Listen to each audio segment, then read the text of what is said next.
آج کا پہلا مسئلہ یہ ہے کہ نماز جماعت کے صحیح ہونے کی 9ویں شرط یہ ہے کہ مأموم جماعت کی نیت کرتے وقت امام کو معین کرے۔ مأموم کو پتہ ہونا چاہیے کہ کس امام کے پیچھے اور کس امام کی اقتداء میں نماز ادا کر رہا ہے، یہ معلوم ہونا چاہیے۔ لیکن نام و نسب جاننا ضروری نہیں ہے۔ نام و نسب کی ضرورت نہیں کہ اس کا نام کیا ہے، اس کا علاقہ کون سا ہے، اس کے والد کا نام، اس کے دادے کا نام کیا ہے، ان کا جاننا ضروری نہیں ہے۔ صرف معلوم ہو کہ یہ امام جماعت ہے اور اس کی اقتداء میں نماز ادا کر رہا ہوں، اتنا معلوم ہو کہ یہ جو امام جماعت یہاں پہ نماز کا اقامہ کر رہا ہے، بعنوان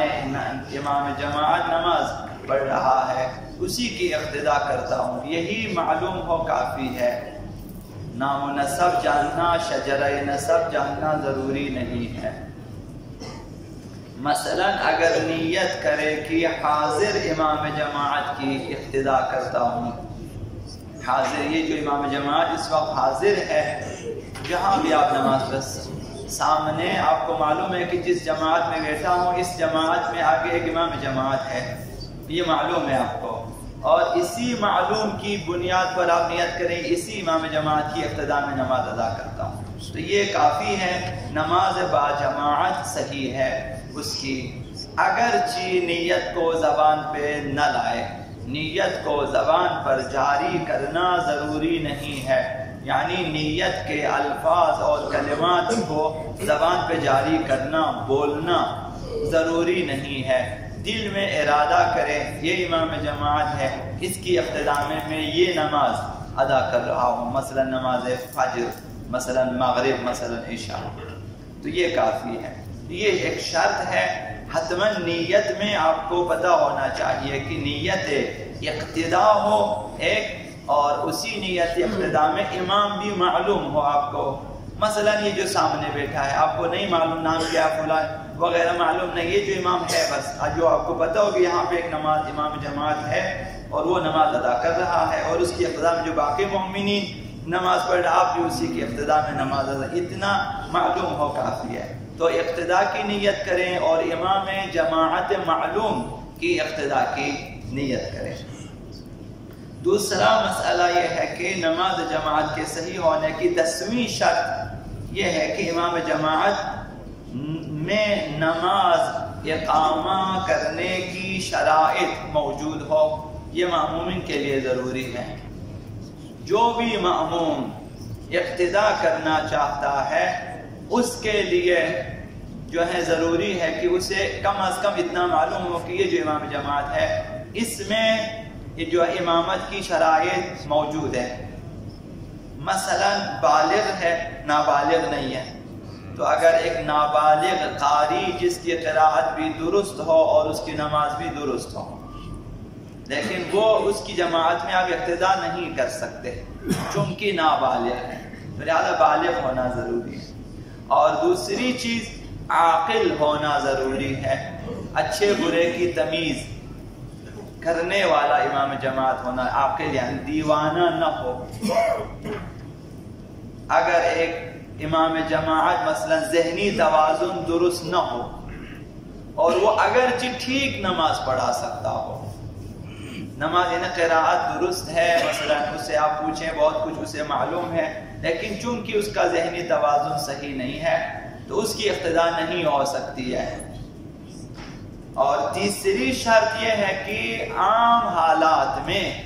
شیعہ 12 امامی، شیعہ 12 ہونا ضروری ہے۔ 12 ائمہ معصومین کی امامت و ولایت و خلافت کا قائل ہونا چاہیے وہ امام جماعت جو نماز پڑھا رہا ہے، کہ وہ شیعہ 12 امامی ہے، یعنی 12 ائمہ کی امامت کے قائل ہیں، یہ ضروری ہے۔ تو شیعوں کی اور بھی اقسام ہیں، زیدی شیعہ ہیں، شیخی شیعہ ہیں، اسماعیلی شیعہ ہیں، بہرے بھی شیعوں کی ایک قسم ہے، کچھ لوگ 6 امامی ہیں، کچھ لوگ 7 امامی ہیں، تو ان کی اقتداء میں نماز نہیں ہو سکتی ہے، 12 امامی ہونا چاہیے۔ اور یہ بھی معلوم ہے کہ 12 امامی میں ہمارے 12 امام مراد ہے۔ اول آقا امام امیر المؤمنین علی بن ابی طالب علیہ السلام، اور آخری 12ویں امام آقا امام زمان اجل اللہ تعالی۔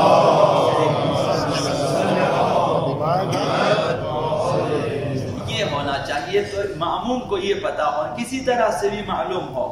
مثلا ساتھ میں آپ کے دو احباب سب نماز پڑھے، اسی سے آپ کو معلوم ہو جاتا ہے کہ یہ 12 امامی ہے، تو یہ کافی ہے۔ 3 اور چوتھی شرط یہ ہے کہ امام جماعت میں عادل ہونا چاہیے، گناہ کبیرہ انجام نہ دینے والا ہو، گناہ صغیرہ کا تکرار نہ کرنے والا ہو، مثلا مسلسل مثلا چھوٹے چھوٹے گناہ کرنے والا، تکرار نہ کرے، ایک دفعہ کیا توبہ کرتا ہے۔ ہر مومن میں یہ شأن ہونی چاہیے کہ جب بھی گناہ سرزد ہو جائے فوراً توبہ کرے اور استغفار کرے، تاکہ تکرار نہ ہو گناہ کا۔ اگر ایک امام جماعت ایسا ہے کہ مسلسل اگرچہ گناہ صغیرہ ہو وہ تکرار کرتا ہے، تو پھر اگر آپ کو پتا ہے کہ یہ امام جماعت گناہ صغیرہ کا تکرار کرتا ہے، پھر انجام دیتا ہے، پھر وہی گناہ، پھر وہی، تو اس کی اقتداء میں آپ نماز ادا نہیں کر سکتے، اگرچہ وہ آپ کے دوست ہوں، اگرچہ وہ آپ کے رشتہ دار ہوں، اگرچہ مثلا آپ کے ساتھ کھاتے پیتے ہوں۔ تو یہ عادل ہونا چاہیے، عادل میں کہ واجبات ترک نہ کرنے والا ہو اور محرمات کا ارتکاب نہ کرنے والا ہو، یہ عادل کا معنی ہے عدالت کا امام جماعت میں۔ اور ایک اور جو ہے چوتھی شرط یہ ہے کہ 5ویں شرط حلال زادہ ہونا چاہیے۔ ممکن ہے کہ ایک انسان جو کہ کسی مثلا غلط جنسی تعلقات کی وجہ سے پیدا ہوا ہو بغیر نکاح شرعی کے، تو ممکن ہے کہ وہ خداوند متعال کا برگزیدہ بندہ ہو، ممکن ہے کہ وہ متقی بن جائے، ممکن ہے کہ وہ عالم دین بن جائے، ممکن ہے کہ وہ مجتہد بن جائے، لیکن نہ اس کی تقلید ہو سکتی ہے، نہ اس کی جماعت میں آپ نماز پڑھ سکتے ہیں۔ ایسا نہیں ہے کہ آپ اسے منفور قرار دیں معاشرے میں، یہ جائز نہیں ہے۔ آپ اس سے نفرت کریں، یہ بھی جائز نہیں ہے۔ آپ اس کی غیبت کریں، یہ بھی جائز نہیں ہے۔ یہ سب تمام مسلمانوں کی طرح